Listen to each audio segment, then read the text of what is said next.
کولی community کی تاریخ ایک وسیع اور پیچیدہ داستان ہے جو وقت کے ساتھ مختلف سماجی، ثقافتی اور سیاسی تبدیلیوں سے گزری ہے۔ اس کمیونٹی کی جڑیں ہندوستان کے مختلف علاقوں میں پھیلی ہوئی ہیں، خاص طور پر گجرات میں، جہاں یہ زراعت اور ماہی گیری کے شعبے میں سرگرم رہی ہے۔ کولی کمیونٹی کی تاریخ کو سمجھنے کے لیے ہمیں مختلف دوروں اور مختلف سماجی و سیاسی تبدیلیوں کو دیکھنا ہوگا۔ ابتدائی تاریخ کولی کمیونٹی کا ذکر کم از کم 15ویں صدی سے ملتا ہے۔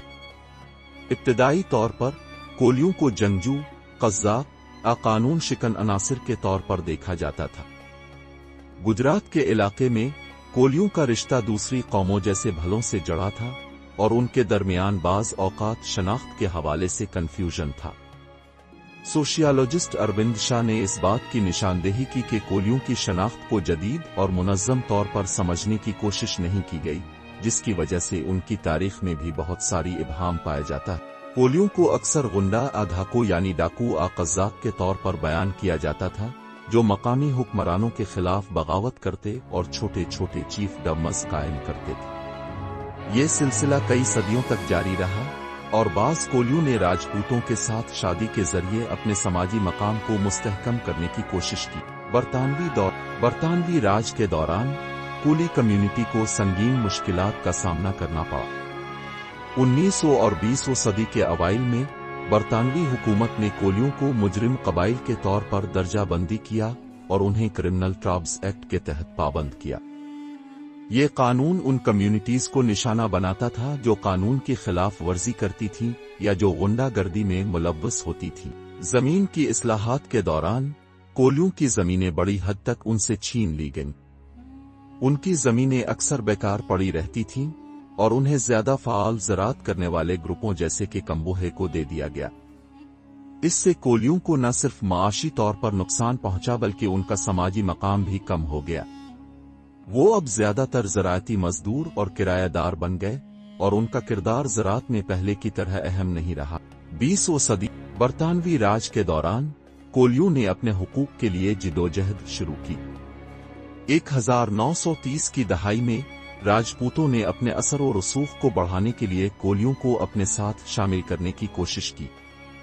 راجپوتوں کے پاس محدود تعداد میں لوگ تھے اور وہ خود کو معاشی طور پر طاقتور پٹی دار کمیونٹی کے مقابلے میں کمزور محسوس کرتے تھے، اس لیے انہوں نے کولیوں کو اپنے ساتھ شامل کرنے کی کوشش کی، کیونکہ کولیوں نے خود کو کشتری نسل سے منسلک کرنے کا دعویٰ کیا تھا۔ 1947 میں ہندوستان کی آزادی کے بعد کولیوں کی سماجی اور سیاسی حالت میں کچھ بہتری آئی۔ کچھ کاٹھیور گجرات کشتری سبھا نامی ایک تنظیم قائم ہوئی جس کا مقصد کولیوں اور راجپوتوں کے مفادات کا دفاع کرنا تھا۔ اس تنظیم نے کولیوں کے لیے اسکول، قرضہ سسٹم اور دیگر خود مدد کے ذرائع فراہم کیے۔ اس نے زمین کے حوالے سے اصلاحات کی مانگ کی اور سیاست میں شامل ہونے کے لیے مختلف پارٹیوں کے ساتھ اتحاد قائم کیا۔ کی مدد سے کولیوں نے اپنی سیاسی اور سماجی حیثیت کو بہتر بنانے کی کوشش کی۔ 1960 کی دہائی میں کولیوں نے ایک تعلیمی طبقہ کولی دانشور تیار کیا جو کمیونٹی کے مفادات کا دفاع کرنے میں کامیاب رہا۔ موجودہ دور آج کل کولی کمیونٹی کو ہندوستان کے مختلف علاقوں میں مختلف طریقوں سے درجہ بندی کیا گیا ہے۔ حکومت ہند نے کچھ ریاستوں میں کولیوں کو دیگر پسماندہ طبقہ کے طور پر تسلیم کیا ہے، جیسے گجرات، مہاراشٹر، کرناٹک اور اتر پردیش میں۔ تاہم کچھ ذیلی گروہ جیسے کہ ٹوکرے کولی، مالہر کولی اور مہادیو کولی کو مہاراشٹر کی ریاستی حکومت نے شولڈ ٹرائب (ST) کے طور پر درج کیا۔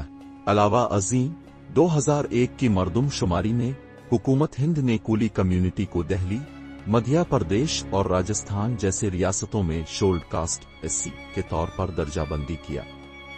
اس کا مطلب یہ ہے کہ ان ریاستوں میں کولیوں کو حکومت کی مختلف فلاحی اسکیموں اور سرکاری فوائد تک رسائی حاصل ہے۔ نتیجہ، کولی کمیونٹی کی تاریخ ایک طویل اور پیچیدہ سفر پر مشتمل ہے جس میں انہیں سماجی، سیاسی اور اقتصادی چیلنجز کا سامنا رہا ہے۔ نوآبادیاتی دور کے دوران ان کے حالات بدتر ہوئے، لیکن آزادی کے بعد مختلف تنظیموں اور سیاسی حکمت عملیوں کے ذریعے کولیوں نے اپنے حقوق کے لیے جدوجہد کی۔